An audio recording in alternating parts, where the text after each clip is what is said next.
So it's gonna, there we go. All right. So, good evening, Barbara. Good evening. So, just do I have your permission to record and share your oral history? Yes. Well, thank you very much. Um, so, I would like to ask you to start by what's your earliest Paramount memory? My earliest Paramount memory is going to begin in Nyack when I first migrated from the South in 1961.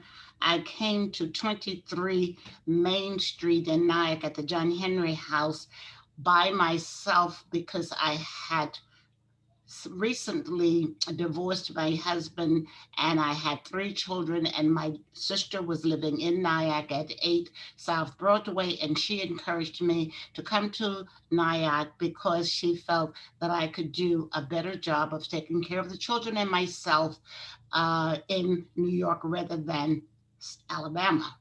I came to Nyack and stayed in the little one room, and she helped me find a job and find a place to live. She took me to Paramount. Mr. Mitchell owned a stone house there on Paramount Avenue, and she was so sure that she would be able to get me an apartment there, but he didn't have any, so he took me down to 441 Paramount Avenue, where the Sanders owned it, and it was a lovely two-bedroom apartment. And I fell in love with Paramount because as I was contemplating whether to take that one or wait around, they took me to the pier. So my first impression of Paramount came by way of going out to the pier for the first time. I had studied and I had never seen anything like it. So I took my book learning and used it to view the Hudson River, and I fell in love with Paramount. I stayed there for about 22 years. Now, Paramount was my home, and I raised three daughters there that graduated from Tappan Zee High School. I didn't have a job when I first took the apartment at Continental Can Company. I had a job somewhere else in Nanuet at the blanket factory. However, I had 2 years of college and a secretarial certificate, and Continental Can Company was looking for a secretary.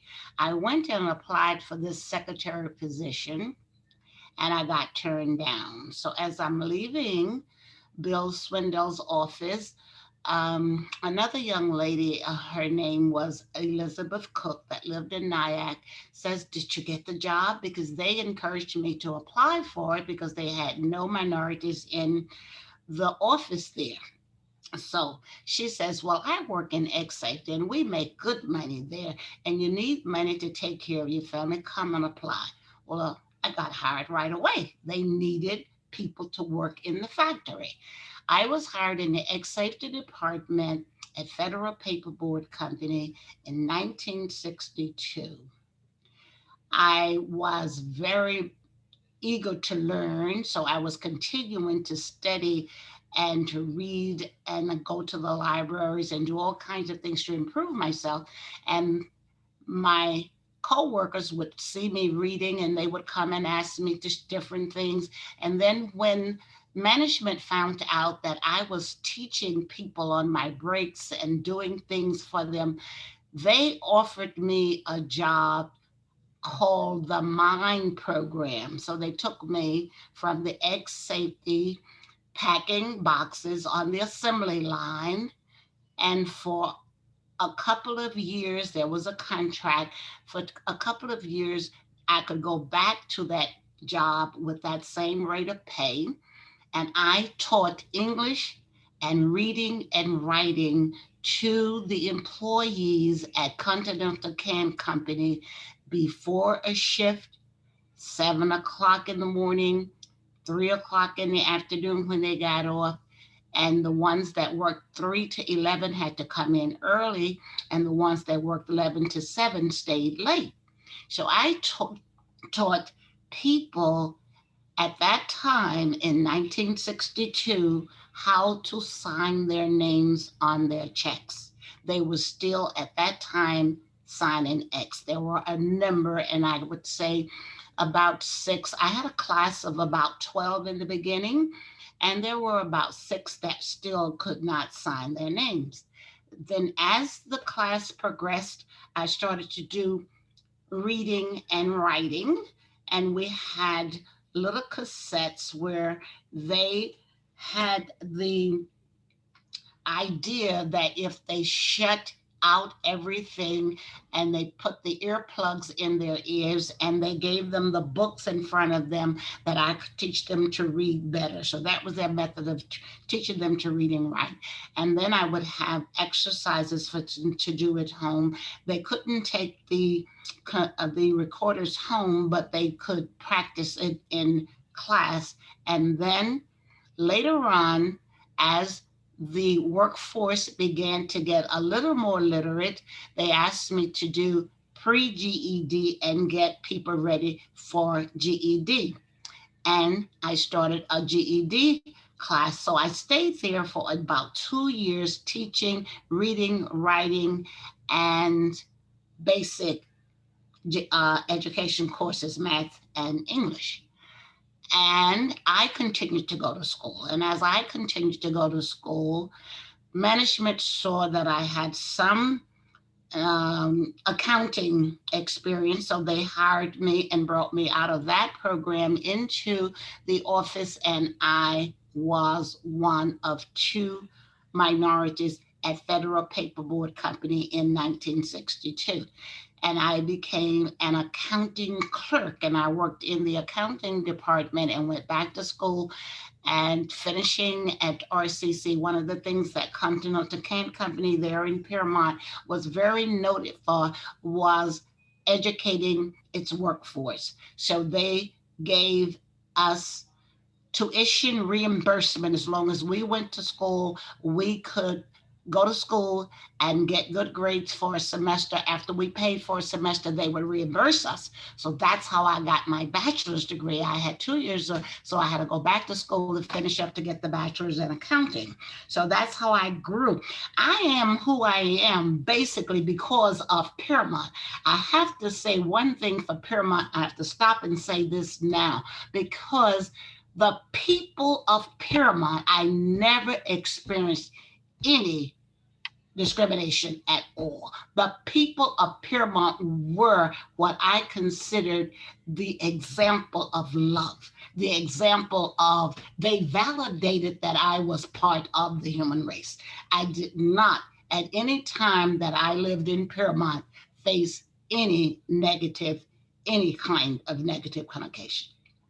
I've said it to many people in Paramount privately, but I am very happy now to share that during the years of 1962 to about 1985, I lived among people that were very caring, compassionate, and I loved them and they loved me. And that's important for me to let you know. The other thing that I will say going forward is that Paramount, the work I did in Paramount and the people that I worked with at Paramount molded me to get a master's degree in social work because as I worked for Paramount, when I first got there, there was a diner, Hogan's Diner on the corner, and now there's the bank that sits there. And we used to walk down the side to the back of Continental Can Company through the paper mill. And the reason I have to talk about the paper mill is because that absolutely is why I had to get educated and move forward because it was a dangerous place to work. It paid good money, but it was a huge, the flywheel is sitting there now, and I used to walk through the plant and see them dumping all of the pulp in there to make the paper. And after making the paper, I'd walk through and see the hard work that it took to cut the rolls, and then the work that it took to make the finished product. And what I have here now, and I don't know if you can see it, but I have here now a Tylenol box. That Tylenol box I flattened out just to come to let you know what I did when I was working in the plant. We made this flat paper, shipped it out. I lived at 441 Paramount Avenue, so the train would come right in front of my porch, almost on my porch, and I lived right next door to Miraculous Bar and Grill. So the train would go down one side and leave the caboose, and then they would take and come back and take the empty cars down and load them up and take them out. So I watched all of that from my porch. So I used to inhale all of the soot and all of the garbage that came out of the locomotives. And I often would complain about the mill. When I would walk through the mill, the ink and the dust, I do believe that today I still have the side effects of breathing in so much dust and ink from the paper mill. It paid us good. Even when I moved out of the paper mill into the office, you still had to go through the paper mill to get through certain things. What happened was, in that, I moved out of the accounting department into the production control department and worked as the production expediter, and then graduated, because as I'd said before, I continued to go to school the entire time that I worked at Colonel Ken because they were reimbursing us. So I finally ended up as the human resources manager. And when I ended up there, this is where the sad part about my job came. It came because I had to shut the plant down. In shutting down the plant, it was one of the saddest days of my life. And I'll go back and talk about shutting down the plant later, because I now want to talk about the people of Paramount that were so good, that I knew, that molded me into the person that I feel they contributed to it. I have to talk about St. John's Roman Catholic Church, because at that church, me and my three girls was the only Black family in there, and I did not expect the warm welcome that I received. When I was in Anniston, Alabama, we had our separate Black church. So when I got to Paramount, I wasn't sure if I was going to be accepted. Father Conley and Sister Margaret, they were just so welcoming and warm. And my three children were baptized and had confirmation, and all of us, everybody in Paramount loved each other, and children was so important to Paramount. They had parades at every holiday for the children. And one of the things that I have to say about raising children in Paramount, we had a curfew, and those children had to be off the streets at 9:30. So people cared, Paramount cared about its children. It cared about the future of its children. And we had something for those children to do all the time. My my family came up from Anniston, Alabama on vacation. When they would come up from Anniston, Alabama on vacation, they did not go to Manhattan. The only reason they would come for the Paramount Carnival. Every 4th of July, my family would come up and stay a week with me, and the only places we would go was be the pier and the carnival. I certainly have always said that I have never had the kind of love shown to me and my family as we had during raising of my children in the Paramount. Some of the people, I call them the Paramount gang. And those are the people that I worked with, and they helped me. I can, most of them are no longer here. I only have a few of my friends left from the Paramount gang. One of them is Frank Jones, and he'll be 95 his next birthday. He bought a house in Nyack about two doors up from the 23 Main, and that's where he still is. And my friend Ann Hickey, who's down in the new condominiums down in Paramount.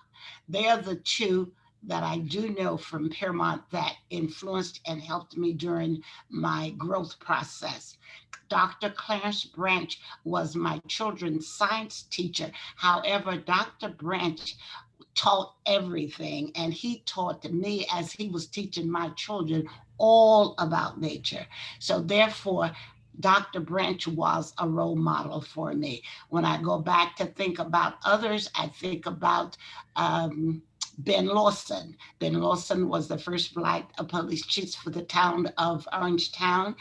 And these people, he and his wife, Audrey, both, these people were very instrumental in motivating me to continue, because I don't think I would have moved as far and advanced as far if I did not have these forces behind me that was pushing me along.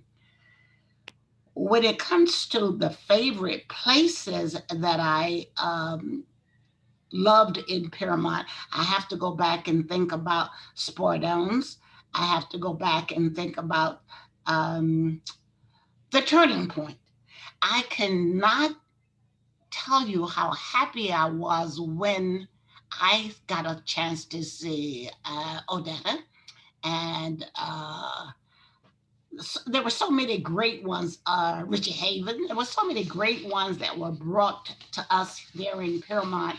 And one of the things is that being that I lived at 441 Paramount Avenue, I was within walking distance of everything. When the carnivals would come, the streets all up Paramount Avenue, all up on 9W, all cars were everywhere. And it was wall to wall people at the carnivals. So my place became a hangout, because when people would come to the carnival, they would come early, find a place to park, and come hang out at my house until the carnival opened up. Same thing happened with the Turning Point. Whenever something big was at the Turning Point, they would go there, have a party, and drink too much, and then come and sleep at my house. I never did like drinking. I never took up drinking because I didn't want anything to affect my mind. I was so protective of my mind. I did not want any alcohol or anything to abuse my mind. So I didn't drink. So since I didn't drink, they all knew that I had a sober place for them to come to. So they would all come there. Now, when it comes to other people that touched my life, there were many of them, but one of the people that was very instrumental in pushing me to go forward was Reverend Louis Sanders, and he was the pastor of St. Charles AME Zion Church.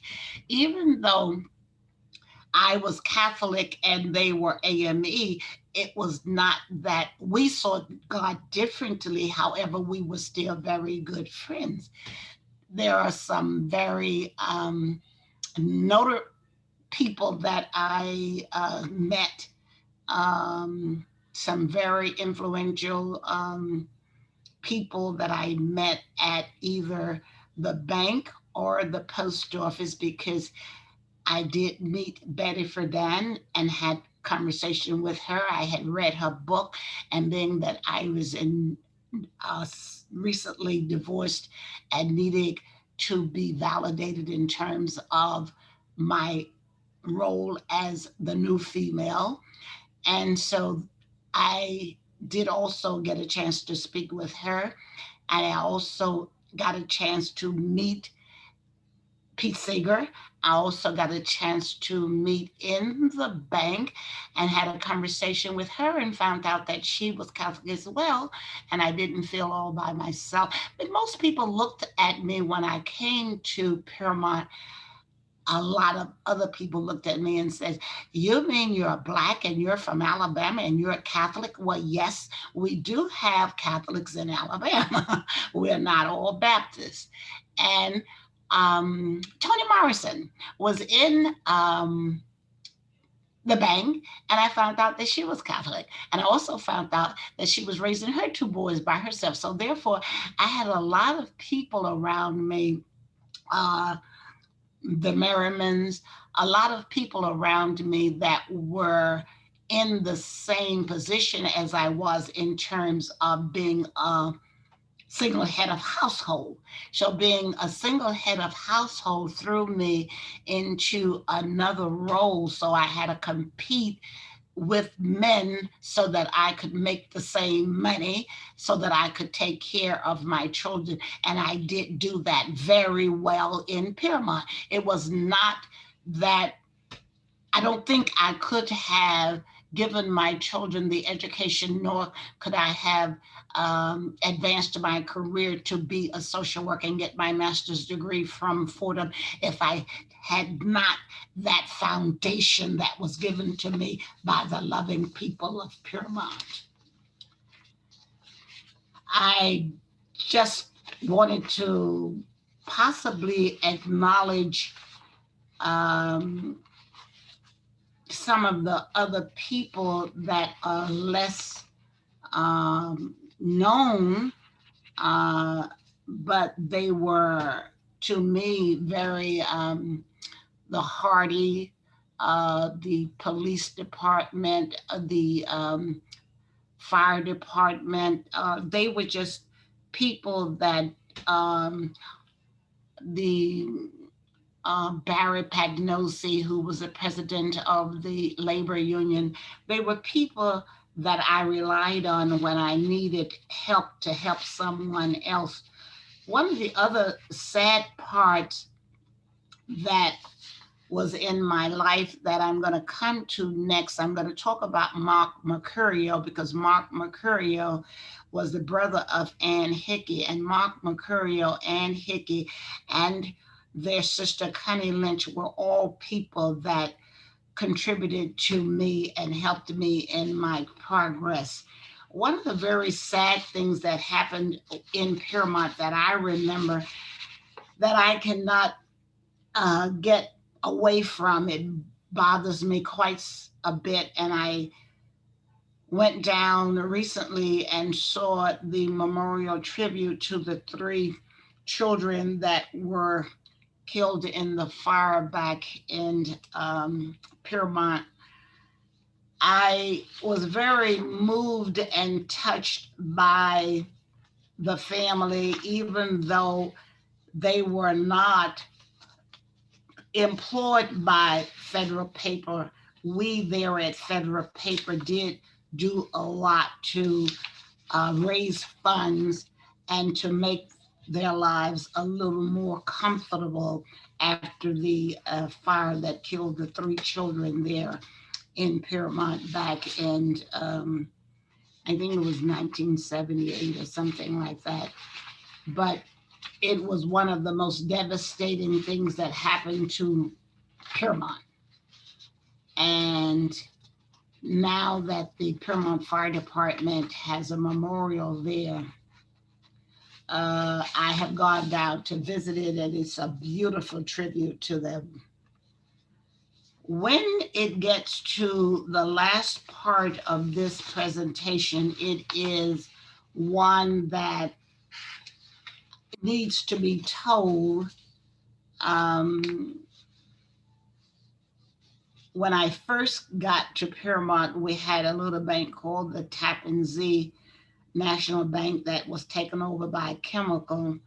And then when the paper mill announced that they were going to shut down that October in '84, and that they were going to shut down by the end of the year, it just brought chaos to all of the employees. When the mill was at its highest, it was at about 1,300. I was only a human resource manager for about the last 5 years, so therefore I could see the decline in business and see um, that we were going to be folding. But it was announced and it was a shock.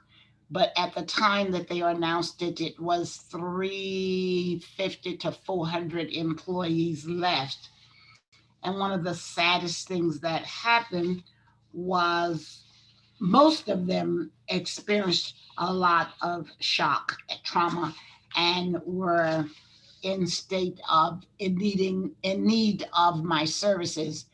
However, the company announced that it was going to cut off all their benefits, including life insurance, even to the ones that had retired. With the help of the labor unions and the mayor of Paramount at that time and others that were concerned about the unfair treatment to the employees, we did get them to agree and allow me to stay there for 2 more years. And they rented space in the St. Charles A.M. Zion Church as an office space for me. So from 84 to about 86, I helped to close out the benefits parts of the shutdown. There were people who, employees who had members in cancer treatment. There, they were experiencing the loss of benefits in the middle of treatment. So these are the kinds of things that the paper mill did that was so horrific. We did have one guy, and his name was Lediger, and his wife's name was Joan. Unfortunately, he took his life. The announcement was on the 14th, and he took his life, I think, on the 28th of that month. That was something that I had to do, which was one of the saddest days of my life, and that was to take care of the grieving widow as well as the other members of the company who now were experiencing all kinds of panic. So my office was full of people every day, and my role was to calm them down, let them know that there was a light at the end of the tunnel, that the benefits had been extended, and that is my memory of Paramount. And with all the good memories of Paramount, that was the saddest. And I don't think I have anything else that I would like to share, because everything else that happened in Paramount happened was in a good way. The only two things that I consider being unpleasant was the shutting down of the plant, even though we knew that the paper industry was dying. We knew that the big companies were out to make money and that they were shipping the plants to the South. And most of the plant that Federal Paper had were in the South, so they could not transfer them. And one of the things that prepared me for the job that I got after I left, and that's why I say Paramount made me who I am today, because I had to find jobs for most of those people. And I worked with Fred Rella at Avon, and I worked with a number of people at Pavilion and a lot of other places.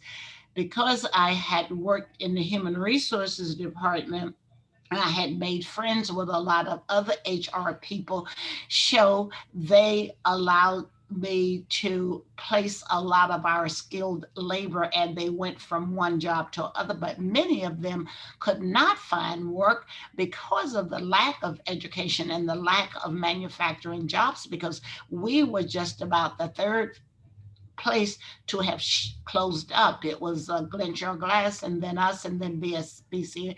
But there was a lot of others that closed down, so there were no jobs around.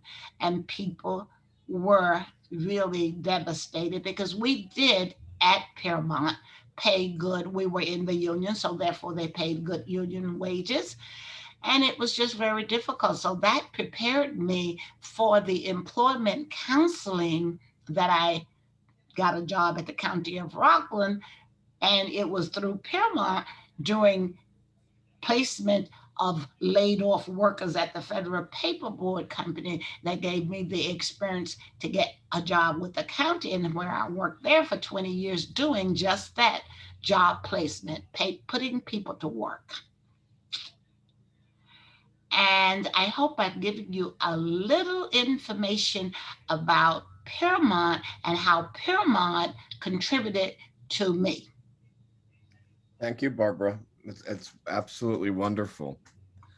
I had an opportunity to hear you speak on a program about urban renewal in Nyack several weeks ago. So I wanted to just ask you two questions quickly. If you could talk a little bit about the events prior to your leaving Anniston, Alabama, and then if you could talk a little bit about the experience of your family with urban renewal in Nyack. Now, she, and I'm going to answer your questions as best that I can. And the reason I'm going to do that is because there is more than one person in this person. And I hope you can understand where I'm coming from. When I left Anniston, Alabama, it was really a very, very sad time. I was 16 years old when my father died. So my father protected all of the girls from the Jim Crow and from the bad side of Alabama.